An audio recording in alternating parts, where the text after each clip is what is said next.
I've thoroughly enjoyed this conversation. But now it's time for a big talk. Are you ready? Oh, here we go. So question one, as ever, is what is one thing you want to do before you die?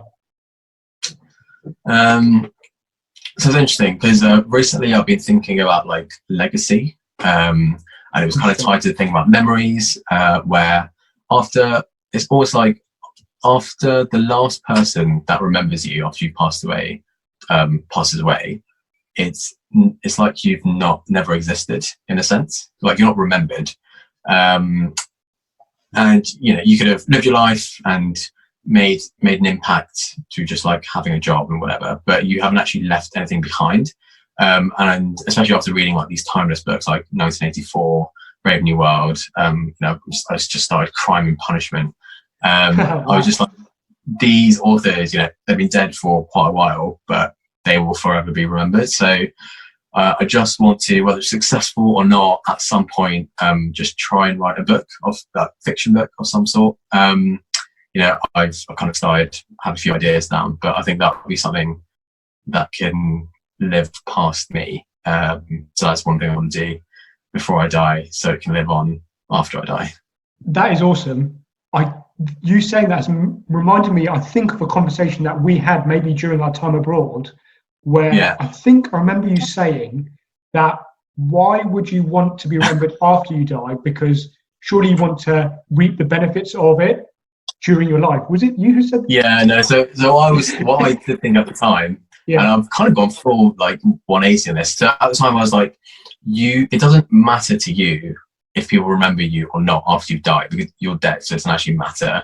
You're just like, you're enjoying the thought of being remembered after you die while you're alive.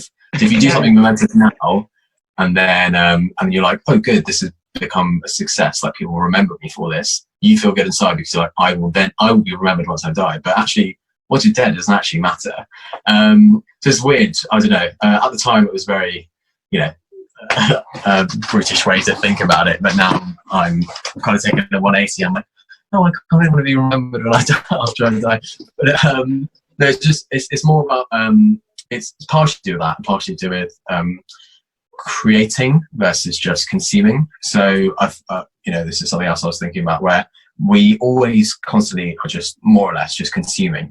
We can consume books, we can consume media, we just watch Netflix, it's all about consuming. But actually very few people have original ideas and actually create. So it is the artists, like musicians, authors, they've actually created something out of nothing, right? It's just come from their mind, and they've created.